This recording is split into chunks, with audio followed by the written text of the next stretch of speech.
자, 여러분 안녕하세요. 오늘 7월 13일 월요일 장이 열렸었습니다. 이제 마무리가 됐고 지금 오늘 강한 상승 마감을 했죠. 제가 지난주 금요일, 목요일 이렇게 흐름들에서는 이제는 이 만기날 움직임이 매우 지루한 그런 변동이 작은 움직임을 나타냈고, 지난달에도 그리고 그 전에도 만기 때 변동이 매우 작은 그런 움직임을 만들고 나면 만기 때 요때죠. 요때고 요건 요때고. 자, 그래서 양방향의 방향성 없이 끝나버리는 그런 구간, 이렇게 보면 크게 보면 방향성이 없었죠. 그리고 이제 여기도 방향성이 없고, 끝나고 나면 시세가 위든 아래로든 크게 터지는 부분들이 나온다. 그래서 요번에도 그렇게 변동이 작았기 때문에 이번에도 그런 식으로 변동이 커지기 시작할 거다 하는 부분들이고, 그러면 이번에는 방향이 콜이냐 푸시냐 부분들에서 양방향 다 나올 거다라고 말씀을 좀 드렸어요. 이제 뭐 하루 이틀밖에 안 지난 부분들이지만 여기서 이제 시작한 부분들이죠. 그래서 목요일 날은 평상시보다 비중을 실어서 우리가 콜을 매수했다가 팔고 나왔죠. 정확하게 고점 정말 잘 팔았어요. 그리고 비중 줄였더니 다음날, 그죠? 이날 또 풋도 조금은 샀었거든요. 콜을 많이 사고 풋은 적게 샀지만 원래 갖고 있는 풋과 그 다음에 목요일 날 샀었던 풋이 다음 금요일 날 쭉 밀리면서 또 수익 실현을 하고 풋 비중을 크게 잘 줄여서 넘어왔습니다. 그리고 이제 콜은 좀 사서 콜은 좀 물려 있기도 했죠. 하지만 오늘 제가 분명히 월요일 날은 무조건이라는 표현을 쓸 정도로 거의 무조건 월요일 날은 상승 나온다라고 제가 확실하게 얘기를 좀 드렸었죠. 그래서 그런 부분들이 만약에 시장이 갭하락을 했던 아니면 갭상승을 했던 어쨌든 장중에는 땡긴다. 왜? 오늘 10년물 채권 국채 발행이 3조 3천억이 있었어요. 이제 이런 식의 채권 시장에서의 자금 이동이 좀 크게 일어나야 되는 날들 방향이 억지로든 어떻게든 움직이는 날들이 많습니다. 그래서 이런 부분들에서 이미 지난주 뭐 어차피 이 한국은행이나 뭐 기재부나 이런데 이제 홈페이지 가보시면 그런 일정들이 나오니까 확인들을 좀 해봐서 이런 부분들에서의 상승적인 부분들이 물려 나온다. 그러니까 금요일도 물려도 괜찮다. 그러니까 콜 괜찮다. 자, 풋은 이제 수익 실현하고 넘어오면 된다. 이런 부분들로 이제 왔었던 거고, 오늘 뭐 얼마에 팔았든지 간에 뭐 수익으로 팔았으면 되고 잘 파셨습니다. 그리고 이제 이 앞으로의 움직임들은 어떻게 봐야 할 것인가 어렵죠. 이제 여기서 자, 아직은 변동은 위아래 다 열린다라고 생각하고요. 이제 지금 이제 8월 만기 때까지는 위아래 방향이 열릴 것 같아요. 이제 이때까지 어떻게 보면 한 번은 방향이 안 열리는, 그러니까 예를 들어서 5월달 주간 같은 경우는 만기 지나고 나서 풋이 안 열렸죠. 여기까지였으니까 풋은 안 열리고 오로지 콜만 열렸어요. 그러니까 딱 끝나고 나니까 풋이 그 다음 때 잠깐 열렸고, 사실 그리고 나서도 그 다음에 또 다시 풋이 또 안 열렸어요. 그죠? 이런 식으로 이제 흔들기는 나오는데 어느 한쪽이 아주 대단스러운, 여기서 콜은 대단스러운 상승이 나왔고, 지금 그 다음엔 다시 콜이든 풋이든 아주 대단한, 여기서 이제 콜이 좀 크게 올라가긴 했죠. 그러나 어떻게 보면 평상시에 어떤 움직임이 나올 만큼의 큰 변동까지는 아니다라는 그런 포인트 부분들에서는 이게 그렇게 만들어졌기 때문에 그 다음 위든 아래로든 변동은 열린다. 그런 부분들. 자, 그리고 이제 여기 이 영상에다가는 제가 방향까지 완전히 실어서 설명하지는 않을 겁니다. 변동에 대한 부분들이 발생하는 것들은 설명을 드리는 거고, 제가 이제 뭐 공개 방송을 할 때나 뭐 이럴 때는 어느 정도는 말씀을 드리죠. 그래서 제가 목요일 날 공개 방송 할 때에도 월요일 날 무조건 오른다라고 얘기를 해놨었어요. 많은 사람들 앞에서. 그런 포인트가 있었고, 왜냐면은 이게 실시간 이렇다 저렇다를 얘기할 수 없는 상황에서 그렇게만 듣고 본인이 어떻게 매매하든지 간에 또 수익적인 부분보다는 또 어려움에 빠질 수도 있기 때문에 방향성을 미리 알리는 것은 옳지 않다고 봅니다. 실시간 대응해야 되는 게 필요한 거고, 그리고 이제 그래도 중요한 것은 이제 변동은 확대된다는 부분이에요. 변동. 자, 여기서 악재도 있고 호재도 있어요. 지난번에 이거 급락 나왔을 때 연준에서 뭐 발표 나왔죠? 이렇게 급락 나왔을 때, 뭐 발표 나왔죠? 자, 이제 회사채 매입을 하겠다. 그죠? 회사채 매입을 어떤 식으로 하겠다라고 다시 한번 밝혀내면서 얘기를 했어요. 그러다 보니까 시장이 반등을 했죠. 그리고 지금은 그걸 실행에 옮기는 단계예요. 자, 코로나19가 어쩌고 뭐 시장에 뭐 실적이 어쩌고 뭐가 어쩌고 그것이 내용이 호재든 악재든지 간에 또 때로는 상관없이 그냥 그저 오늘도 돈의 움직임에 의해서 오르거나 떨어지거나 하는 겁니다. 그런 날이 있고, 그런 부분에서 지금 미국 시장은 뭐가 어때 이런 부분 말고, 이유를 갖다 붙이는 이유들 말고 분명히 지금 현재 회사채 매입 부분들의 영향을 받고 있다. 이렇게 봐야 됩니다. 금융시장은 유기적으로 움직이는 거지 어느 하나에 쏠려서 어떻게 되고 하는 부분이 아니에요. 어떻게 되고 하는 부분은 아닙니다. 그러니까 이제 기대감과 뭐 실망감 이런 부분들이 움직이기도 하지만, 그렇게 움직이기도 하지만 일단은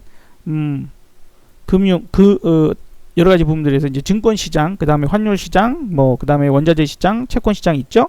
그러니까 어느 한쪽으로 돈이 쓸려 들어가면 어느 한쪽에 돈이 나오는 거고, 막 왔다 갔다 하는 그런 부분들까지 생각을 해야 되는 거. 그게 좀 큰 날 같으면, 그죠? 어렵다. 방향을 다르게 잡기가 어렵다. 그러니까 미국도 우리나라도 지금은 이제 채권 시장의 영향을 받은 것이다라고 저는 생각을 합니다. 그래서 회사채 매입이 분명히 지금 많이 이루어지고 있을 거다. 해야 되겠다. 7,500불이나 7,500억 불이죠. 7,500억 불이나 회사채 매입하겠다라고 선언을 해놨는데 그렇게 매입을 한 게 거의 없었어요. 그러니까 그거 나와야 될 거고, 지금 이제 여기서 꼬꾸라지는 움직임이 나오려면 그런 부분이 정상적으로 작동하지 못하고 있거나, 그죠? 그 다음에 이제 시장이 더 강력한 요구를 하려고 할 때, 그러니까 이제 YCC 같은 일드 커브 컨트롤 같은 거를 원할 때 시장 꼬꾸라질 겁니다. 그럼 이제 그런 카드들을 지금 쓰기에는 너무 시간이 빨라. 당장 쓸 수 있는 카드가 아니다. 최소한 가을 정도로 보고 있죠. 가을이나 연말 정도로 시장에서 보고 있기 때문에 그 전까지는 회사채 매입이나 이러한 부분들로 어떻게든 하락을 막으려고 노력을 많이 할 거예요. 그래도 어쩔 수 없이 못 막으면 이제 급락이 나오는 거예요. 그래도 못 막는다라는 그런 경우라면 일단은 아직까지도 이제 코로나가 확진자가 지금 6만 5천 명 이상씩 전 세계 막 22만 명 이렇게 계속해서 늘어나고 있고 하다 보니까 지금 자체적으로 민간 차원에서도 스스로 봉쇄가 좀 되고 있죠. 그죠? 셧다운, 가게 문을 닫거나 이런 식의 이제 움직임들이 나타나는 것들이 이제 한 가지 부분들이고, 그리고 이제 실제로 이제 실적을 깠을 때 실적이 너무 개판이야. 근데 이게 풀어헤쳐질 만한 그런 상황이 나오는가 나오지 않는가도 중요합니다. 자, 어쨌든 코로나가 끝나지 않은 부분들에서는 전통적 산업 부분이 오르기보다는 언택트, 그죠? 거기에 따른 조금이라도 수혜가 될 수도 있는, 혹은 피해를 덜 받는 뭐 이런 쪽들이 계속해서 풍선 효과 때문이라도 올라가고 있는 현상들이 미국에서 보여주고 있고, 우리나라 오늘은 좀 이제 다르긴 합니다. 오늘은 언택트보다는 전통적, 내지는 뭐 현대 기아차, 현대 위아 뭐 이런 것들, 키움증권, 뭐 미래셋, 뭐 조선주 뭐 이런 올라가지 못했던, 한국전력이 오늘 뭐 6% 올랐으니까요. 그래서 그렇게 조금은 평소에 움직이지 않은 종목들이 오늘 오르는 그런 모습이고, 그런 종목들이 올라갈 때에는 하루 이틀 못 올라가고, 그죠? 길게 올라가지 못했어요. 그러니까 이런 상승을 만들어내지는 못해요. 그렇게 올라가면 이렇게 상승하지 못하고, 지난번에도 연날부터 올랐었어요. 그런 주식들이. 그런 여기서부터 올라가고 하루 이틀 올라가다가 꼬꾸라져 버리니까 크게 충격을 주는 상황이 나왔기 때문에 못 올라갔던 종목들, 자동차, 완성차와 대형, 그러니까 현대모비스, 현대위아 같은 이런 것들, 그 다음에 이제 삼성전자, SK하이닉스 이런 것들이 막 2, 3일씩 연속 올라. 그리고 이제 금융주죠. 금융주, 증권주, 그리고 조선주, 그죠? 건설, 뭐 이런 것들이 있잖아요. 철강. 뭐 이런 것들이 못 올라갈 것들이 올라갔다. 근데 그것이 2, 3일 이어진다. 그러면 우리가 이때까지 코로나 이후 그런 종목들이 한 2, 3일 이상 올라가면 시장 하락이 나왔었어요. 그러니까 그런 부분들도 생각을 하고, 그러니까 이거가 오늘 하루 올랐다고 해서 끝이지 않을지 몰라. 여기서도 분명히 며칠 더 올라갔거든요. 그러니까 여기서도 마찬가지로 이렇게 떨어졌어도 끌어올려내고 최소한 이렇게 끌어올려내고 부분들이 있었다. 여기만 안 넘어가면 일단은 파동이든 뭐든 이런 부분들에서는 하락파가 나올 가능성은 아직은 있는 상태 부분들인데 섣불리 먼저 언제 지금부터 막 이렇게 바로 보지는 말라는 얘기예요. 그런 부분들이고 또한 악재도 계속 쌓이고 있어요.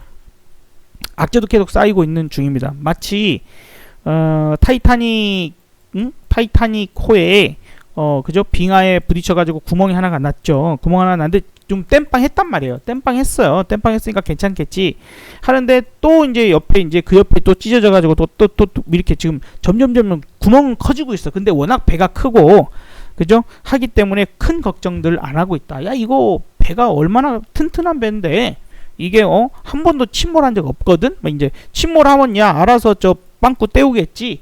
이런 믿음이 너무 강한 그런 흐름들. 그래서 맨 꼭대기에 카지노에서 사람들이 흥청망청 놀고 있든지 뭐 하든지 간에 그런 부분들이 이런 잡음이 들리지 않는다. 예, 그죠? 밑에서 빵꾸가 나가지고 막 때우고 있는 건 들리지 않는다. 마치 어떤 우리가 이제 어렸을 때도 그런 장난 많이 쳐보잖아요. 이렇게 조그만한 배 같은 내지는 조그만한 그릇에 뭐 이렇게 돌멩이 같은 거 하나씩 그러면 점점 가라앉다가 한계치에 딱 가야지 이제 꼬르륵 가라앉는 그런 부분들에서 악재가 쌓이고는 있어요. 하지만 그런 부분들에서 당장이라고 생각하기보다는 한 번 정도 충격을 준 다음에 들어가도 늦지는 않는다 라는 포인트니까 한 번 정도 좀 진지하게 다시 한번 생각해 볼 필요가 있는 상황들이고 당장 하루 만에 어떤 부분들은 아니겠지만 그래도 이번 주부터 7월 말까지 변동은 위에 올라갔다 내려갔다 뭐 올라갔다 내려갔다 큰 방향도 잡아지겠지만 변동은 클 거다. 변동은 클 거예요. 그럼 이제 어떻게 할까요? 네, 어떻게 할까요? 상방 하방 모든 포지션을 그죠? 일부 비중은 갖고 있으면서 당일 단타로 우리가 수익을 만들어내는 오늘 같은 경우에도 그쵸? 아침에 콜 부분들을 보고 수익적인 부분들 끝까지는 못 먹어. 끝까지 먹으려고 하지 말고 끝까지 부분에서는 단타 물량과 일부 물량을 빼고 내가 이제 이 정도는 뭐 없어져도 돼 할 정도만 ELW 전략에서는 이 정도는 내가 없어져도 돼 할 정도만 남겨놓고 다음날 넘어가고 또 다시 비중을 싣고 팔고 또 그만큼만 남겨놓고 가는 이런 식의 전략이 일단 이번 주는 필요하다. 방향을 미리 정하지 말라. 그리고 어떻게 보면 파동 분석은 어디까지나 참고용으로 파동 분석하는 거예요. 그 파동 분석을 완벽하게 맞출 수 있을 거라고 생각하면 안 돼요. 참고만 해야 되는 거고 그쪽 방향으로 진짜로 갈 때는 비중을 실어주는 거고 틀려졌다 그러면 매매를 중지해야 돼요. 더 이상 거기다 물량을 싣거나 이래서는 안 됩니다. 오히려 손절해야 되나 말아야 되나 고민을 해야 되는 거죠. 파동 분석은 어디까지나 시나리오 중에 하나의 부분일 것이지 그것이 이렇게 파동이 이렇게 나오는 것 같으니까 왜 파동 분석 자체를 객관성이 뛰어난 분석은 아니에요. 주관적인 생각이 워낙 많이 들어갑니다. 뭐 원칙 같은 것들이 있죠. 법칙이 있죠. 준칙이 있고 법칙도 있어요. 그런데 그것이 확정되기 전까지는 개인의 그런 주관적인 의견이 상당히 많이 반영이 되는 분석법입니다. 그래서 뭐 누가 실력이 뛰어나다 어쨌다 이런 부분들이 있다 하더라도 100% 맞춰낼 수 있는 건 아닌 부분들 그리고 특히 잔파동 같은 경우는 마찬가지. 자, 오늘 상승은 미국이 올랐기 때문이라고 생각하시면 안 돼요. 오늘 우리나라 10년물 국채 3조 3천억이나 발행이 있었고 그러한 부분들의 시장 움직임들 일단 일어났다라고 생각을 하셔야 되겠고 그리고 이제 그런 부분이 이제 내일은 또 다른 내용들이 있습니다. 그래서 내일 부분들은 오늘처럼 이런 상승을 계속 이어가기는 쉽지는 않을 수 있어요. 쉽지는 않을 수 있습니다. 다만 눌림목을 준다면 오늘 매도 거의 다 해버린 콜 사실 이제 콜을 지금 많이 팔았죠. 많이 팔아버렸기 때문에 조금은 눌림목에서는 단타만이라도 한 번 정도 콜은 계속 시도를 할 것 같습니다. 저희가 이제 뭐 이런 부분들에서도 마찬가지였고 요거 올라올 때도 계속 콜 단타는 계속 시도를 하면서 왔거든요. 그런 맥락에서 기준 하나를 정해드렸죠. 기준 하나 정해드렸죠. 뭐 나스닥이 21선을 깨야 된다. 완벽한 이거를 잊지 마세요. 제일 제가 계속 강조드리는 기준이에요. 나스닥이 21선을 깨면 그때 풋을 사도 늦지 않아요. 왜? 풋 방향으로 크게 갈 거기 때문에 조금 덜 먹으면 어때? 응? 좀 덜 먹으면 어때?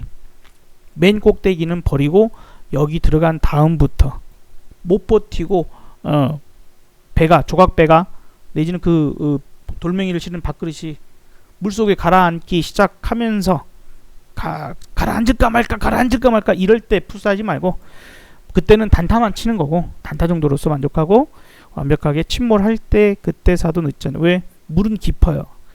예, 얕은 양동이에서 하는 게 아니라 물은 깊어. 물은 깊을 것이니 참고하자. 다만 요거 넘어가면 안 돼요. 이거 넘어가 버리면 일단 풋에 대한 방향을 다시 점검해야 됩니다. 그러니까 그렇게 보고 넘어가지 않는 선에서 생각을 하고 시장, 악재, 호재 이런 부분들 분석하려고 노력하는 게 맞다라고 말씀을 좀 드리고 지금 이제 우리가 목요일부터는 비중을 실어서 매매했어요. 방향이 나름 그죠? 명확했다. 위아래 둘 다 준다 했던 부분이고 특히 월요일날 무조건 상승일 것이니 그죠? 그런 부분들 포인트로 생각하고 왔습니다. 이제 풋을 언제 명확하게 실어볼지는 미리 말씀드릴 수 없겠습니다만 준비는 할 거고 하지만 내일 정도까지는 일단 콜단타를 한 번, 두 번 정도 더 치는 정도에서 시작을 하지 않을까 예상을 해봅니다. 자, 여기서 마무리하도록 하고요. 수고하셨습니다. 감사합니다.